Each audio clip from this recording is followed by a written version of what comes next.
কি ভাই তুই কে রে, তুই কে? তো শরম করে না? আইফোন নিয়ে হাঁটোস, স্যামসাং মোবাইল নিয়ে হাঁটোস, বাইক চালাস R15। তোর আব্বা কি করে রে ভাই? তুই কো, তোর আব্বা কি করে বল? যা, আমি বললাম না। আচ্ছা সুন্দর করে বলতে ভাই, তো জামশেদ ভাই সুন্দর করে বলতে হয়। ভাইয়া ভাই তুমি একটু বলো না তোমার আব্বা কি করে? বলো ভাইয়া, তোমার আব্বা কি করে?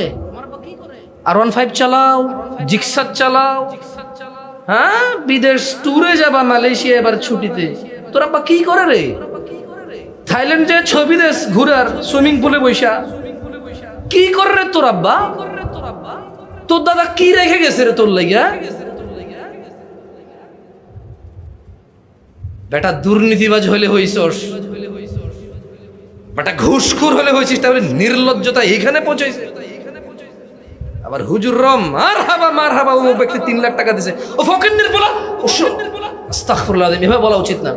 ও তো অসুখ হলে চিকিৎসা করতে পারবে না, 3 লাখ টাকা দিতে আসছে মসজিদে, আবার মার হাবা বলা। আমি কোনোদিন বলছি মার হাবা? দেখছেন আমার মুখে? কেন মার হাবা বলবো? ও কি করে যে 3 লাখ টাকা দিছে এখানে এসে?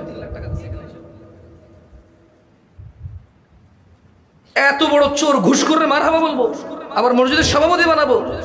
এলাকার মানুষ এত নিকৃষ্ট কিভাবে হয়? 2-4টা মানুষও কি ভালো হয় না? একটা দেশের এতগুলো মানুষ কিভাবে এত আবর্জনা হয়?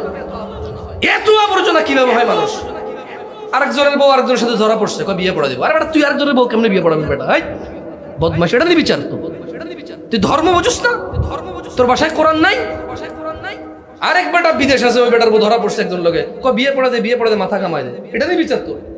হ্যাঁ, তোর ঘরে ডাকাতি করলে তুই কি বিয়ে পড়া দিবি, মাথা কামাই দিবি রে? আরেকজনের বউ বিয়ে দিয়ে দে। কত বর্বর সমাজ!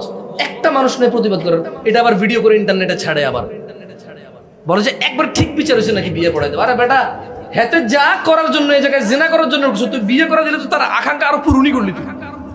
আর তুই আরেক বেটার বউ বিকে কেমনি বিয়ে দিবি রে? মানুষ মারা গেলে তো ইদ্যুৎ পালন করে 3 মাস 10 দিন, 4 মাস 10 দিন ইদ্যুৎ পালন করে। ওই জায়গায় আরেকজনের বউ কেমনে বিয়ে দিস তুই?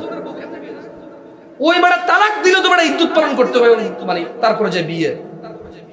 আজকে ধরা পড়ছে, আজকে বিয়ে পড়াই দিচ্ছে। তো নিকৃষ্ট হয় নাকি সমাজ? একটা দেশের মানুষ এত আবর্জনা কিভাবে, এত আবর্জনা কিভাবে?